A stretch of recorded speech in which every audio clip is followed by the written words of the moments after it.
Hello అందరికీ. మనం అన్ని పండగలకి ప్రసాదంగా పెట్టుకునే ఈ అటుకుల లడ్డూని ఈజీగా ఎలా ప్రిపేర్ చేయాలో చూసేద్దాం. చిన్న పిల్లలకైనా పెద్దలకైనా చాలా హెల్తీ రెసిపీ కూడా ఇది. ఒక కప్పు అటుకులని నేను ఒక బౌల్లోకి తీసుకుంటున్నాను. ఏమీ లేకుండా ముందుగా వీటిని నీట్గా మనం ఏరుకోవాలి. అక్కడక్కడ కాస్తంత చెత్త ఏదైనా ఉంటే తీసేసుకోవాలి. ఒక ప్యాన్ పెట్టుకొని అందులోకి మంచిగా డ్రై రోస్ట్ చేసుకోవాలి. ఈ అటుకులని మనం మిక్సీ పట్టినప్పుడు పొడి పొడిగా అవ్వాలంటే ఫస్ట్ అటుకుల్ని వేయించుకుంటేనే మంచిగా తొందరగా పొడి పొడిగా అయిపోతుంది. కాబట్టి వీటిని పక్కకి పెట్టుకొని ఇంకా అదే ప్యాన్లోకి ఒక వెండు కొబ్బరిని యాడ్ చేసుకొని ఇది కాస్తంత గట్టి పడేంత వరకు వేయించుకుంటే చాలు. మరీ ఎర్రగా కావాల్సిన అవసరం ఏమీ లేదు.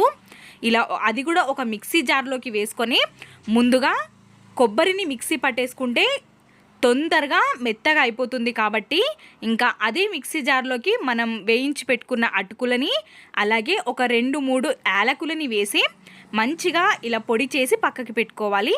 ఇంకా అదే ప్యాన్లోకి కాస్తంత నెయ్యిని యాడ్ చేసుకొని మనం మీకు ఇష్టమైన డ్రై ఫ్రూట్స్ని యాడ్ చేసుకోవాలి. నేను ఇక్కడ కాజు పిస్తాని యాడ్ చేసుకుంటున్నాను. కాజు పిస్తాని యాడ్ చేయడం వల్ల టేస్ట్ చాలా బాగుంటుంది మనకి. కాబట్టి నేను కాజు పిస్తాని యాడ్ చేసుకున్నాను ఇక్కడ. ఇవి కూడా రోస్ట్ అయిపోయిన తర్వాత పక్కకి తీసుకొని మనం 1 కప్పు అటుకులని తీసుకుంటున్నట్టయితే 1/2 కప్పు నుండి 3/4 కప్పు వరకు బెల్లంని తీసుకోవాలి. మా ఇంట్లో వాళ్ళు కాస్తంత తీపి తక్కువే తింటారు కాబట్టి నేను ఇక్కడ 1/2 కప్ తీసుకున్నాను.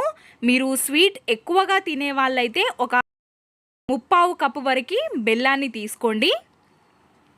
ఇలా వేడి మీదే మంచిగా కరిగిపోవాలి బెల్లం అనేది. ముద్దలు ఎక్కడ లేకుండా ఇలా మొత్తాన్ని స్మాష్ చేసేసుకోండి.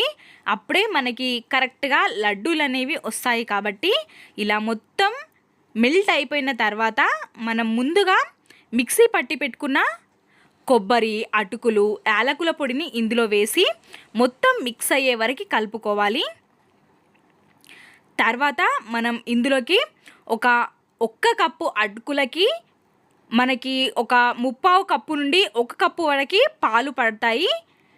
మనము అంతా ఇంతి అని చెప్పడం కంటే మనకి ఎంత కన్సిస్టెన్సీలో వస్తే లడ్డూలు చుట్టుకోవడానికి వస్తాయో అంత మనం చూసుకొని యాడ్ చేసుకోవాలి. నాకైతే ఇక్కడ 1 కప్పు వరకు పాలు పట్టాయి. ఇంకా మొత్తం ఇలా దగ్గరికి వచ్చేంత వరకు వేగనిచ్చి ఇలా మనం స్పూన్తో ఇలా స్మాష్ లాగా చేసుకున్నామంటే ఈజీగా మనకి లడ్డు చుట్టేసుకోవడం వస్తుంది. కాబట్టి ఇంకా స్టవ్ ఆఫ్ చేసుకొని ఇది ఒక బౌల్లోకి మనం ట్రాన్స్ఫర్ చేసేసుకున్న తర్వాత ఇందులోకి మనకు ఇలా నేను చూపిస్తున్న విధంగా ఇలా మనకి ఇలా చుట్టుకోగానే లడ్డు లాగా వచ్చేసేయాలి. ఇలా ఉంటే కరెక్ట్ కన్సిస్టెన్సీ. ఇంకా ఇందులోకి మనం ముందుగా వేయించి పెట్టుకున్న డ్రై ఫ్రూట్స్ని యాడ్ చేసుకొని చేతికి కాస్తంత నెయ్యిని అప్లై చేసుకొని ఇంకా మనం లడ్డూలాగా చేసేసుకోవడమే. చాలా ఈజీగా అయిపోతుంది. హెల్తీ రెసిపీ కూడా. పిల్లలకి అప్పుడప్పుడు చేసి పెడుతూ ఉంటే వెయిట్ గెయిన్ కూడా అవుతారు పిల్లలు. కాబట్టి ఇలాంటి ట్రై చేయండి. ఇప్పుడు వచ్చే వినాయక చవితికి కూడా ప్రసాదంగా పెట్టుకోవచ్చు ఈ లడ్డూలని. వినాయక చవితి అనే కాదు, ఏ పండగలకైనా మనం ఈజీగా అయిపోయే రెసిపీ కాబట్టి చేసుకొని ప్రసాదంగా పెట్టుకోవచ్చు. ఒక్కసారి ట్రై చేస్తారు కదూ, ట్రై చేయండి.